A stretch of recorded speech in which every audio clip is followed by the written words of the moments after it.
ngayon, kung mapapansin mo, mga abogado, ang dami na nilang sinasabi sa labas ng impeachment court, lalong-lalo na si Lorna Kapunan. Kung talaga naniniwala siya na may ebidensya siya, edi ipakita niya. Nag-aantay naman tayo ipakita niya. Hindi naman nangyayari. Wala naman tayong nakikita ng ebidensya, di ba? So, bakit sila sa labas ng hukuman nagsasalita ngayon? Sa akin naman, wag dapat pigilan yan kasi habang sila nagsasalita sa labas at hindi sa loob ng hukuman, alam ng taong bayan, wala silang mapatunayang ebidensya kasi sa loob ng hukuman. Attorney, do you think na alam na nila na hindi talaga nila may impeach si VP Sara Duterte? Kasi etong si Kapunan, noong na-interview siya ng media, di ba sinabi niya na wag nang tumakbo si VP Sara. Now, kung alam nila na may impeach si Gusto VP pa nila Sara, mag-resign, ano? oo, pagre-resignin. So, ibig sabihin lang nun, hindi talaga nila may impeach si VP Sara. Kasi sabi nga ni Kapunan, wag na siyang tumakbo. Anong masasabi niyo doon?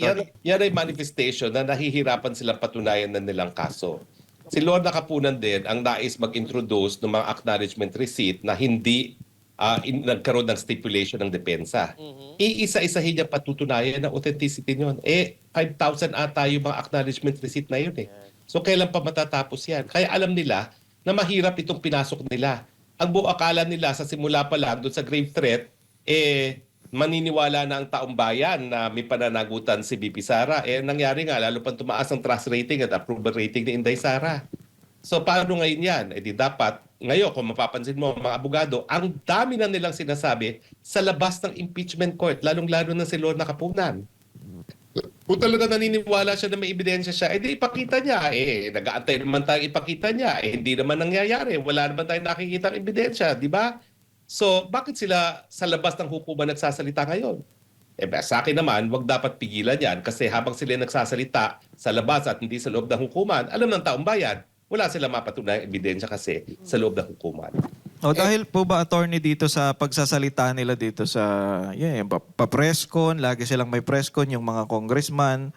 Ano to? Dapat ba makontempt na tong mga to? Kasi lagi na lang after ng impeachment trial, talagang may presscon sila. Tapos kung ano-ano pang pinapakita nila. Wala bang sub judice rule ang impeachment proceeding?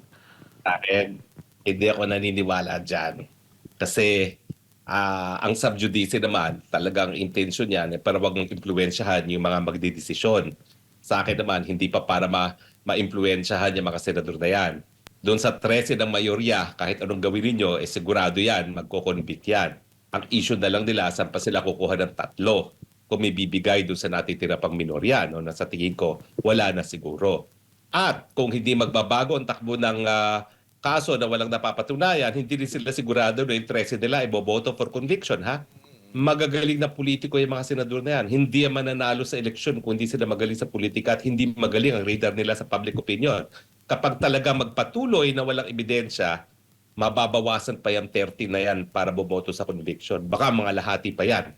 Dahil wala talagang basihan so far. After 16 days, wala tayong nakikita kahit anong ebidensya na unang-una, may tinanggap na pera si Inday Sara Duterte. Pangalawa, na kinurakot na yung pera yan. Walang ganyang ebidensya. Full stop. Attorney, pwede po ba ito na habang may impeachment trial ay kinakasuhan nila si VP Sara? Di ba dapat after ng impeachment? So ano ba to? Parang nalilito na ba sila? Anong unahin? Kakasuhan or impeachment? Paano ba to? Walang pananaw ko dyan, hindi siya po pwede kasuhan na kahit anong kasong kriminal na magiging dahilan sa kanyang pag-alis sa pwesto. So ang issue ngayon, kung yung grave threats na hindi naman siya punishable with life imprisonment na dahilan para siya ay matanggal sa pwesto, ay isang kaso na hindi po pwedeng isampa laban sa Vice President. No? And ako talaga, it's arguable either way. Pero sa akin, mas importante na bago mo kasuhan ng Vice President, patunayan muna na ito ay hindi sagaba lamang dun sa pang-araw-araw na trabaho ng Vice President. Dahilan nga kung bakit nagkaroon tayo ng rule na hindi dapat makasuhan ng mga impeachable officers ng kaso na magiging dahilan sa kanilang pagkakaalis. No? So yung oral arguments ngayon, ang issue dyan is dahil hindi naman capital offense ang grave threats na dahilan para matanggal sa pwesto ang Vice President kung siya ay mapatunayan nagkasala, dapat bang magpatuloy ang kasong grave threats? Yan ang ireresolba ngayon ng hukuman At yan yung legal issue na pagtatalunan sa oral arguments na kahit anong maging resulta, inaasahan kong iaakit yan sa katas-taasang hukuman. Eh yung attorney, yung 2 billion plus na magagastos dyan sa impeachment trial, sino dapat ang managot no? Kasi hindi rin birong pera ho yun eh. 'Di ba? So, biruin mo, 125 million ang pinagdedebatihan dyan kung yan ba ay ninakaw o hindi. Tapos yung ginagastos pala dyan is 25 million per hearing na aabot sa 2 billion plus. So sino dapat ang managot diyan pag pag napatunayan na Ako ba, Jim, now? talagang Oo. lang yan na Politika lang. politika lang. Gaya ng sinabi ko kanina, no, yung pagpapatuloy ng impeachment trial nito na walang ebidensya, yan ay graft na. Dahil yan ay paglustay nga sa pera na galing sa kaban ng taong bayan. Kung wala talagang ebidensya, dapat itigil na yan. At kung sila ay magpupumilit na ipatuloy yan, magkakaroon ng pananagutan ang mga House Prosecution Panel. Yan po ay isang form of graft, isang misappropriation of funds or malversation of funds dahil alam naman nila na pag-aaksaya lang yan sa pondo ng gobyerno. Yung sinabi nyo, attorney, na dapat ipatigil na yan, sinong dapat magpatawag itong pagpapatigil? Sinong dapat magdesisyon? Mag-initiate ba? Oo. Kasi, But sa syempre, tingin ko, at some point, yung at some prosecution. point in time, Sige, attorney. oo, sa tingin ko, ang si BP Sara magkakaroon ng pagkakataon matapos magpresenta ng ebidensya ang prosecution.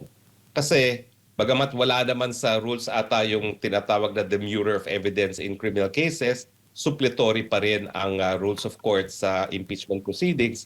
At tingin ko naman, meron ng basihan talaga at least dito sa 2 counts of impeachment na wala talagang basihan.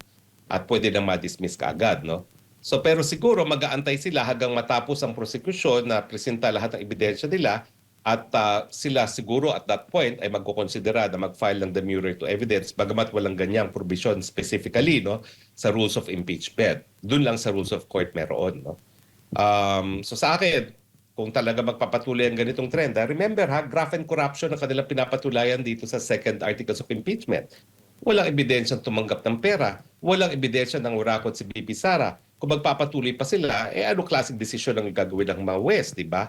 At talagang obvious na pagsasamantala lang o pag-aaksaya lang ng pera ng gobyerno kung ipagpapatuloy pa yan. So titignan natin kung ano pa yung mga remaining counts nila. Doon sa bribery, hindi ko alam kung itutuloy pa nila yan.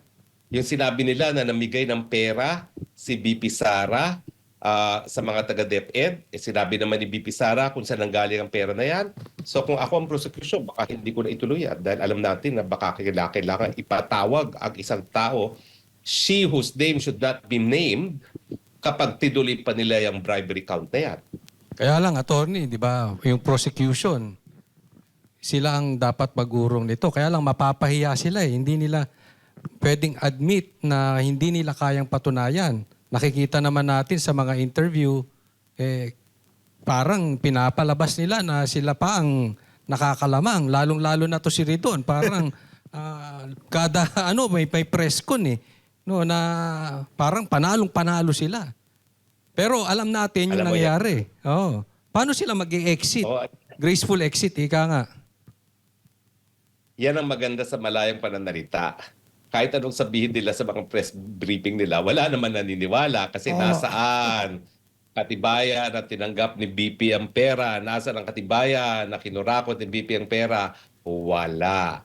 So sa akin, kahit ano pang gusto nilang pagpuri sa sarili nila, magbulahat sila sa isa't isa, ang taong bayan, habang magpapatuloy yan, lalo lang lumalakas si BP Sara at lalo lang napapamahal si BP Sara, lalong-lalo na siya lang nakikita ng taong bayan na umiikot-ikot sa lugar ng mga sinasalanta ng bagyo at nakikiramay sa mga biktima ng karahasan sa ilalim ng administrasyon ni Marcos Jr.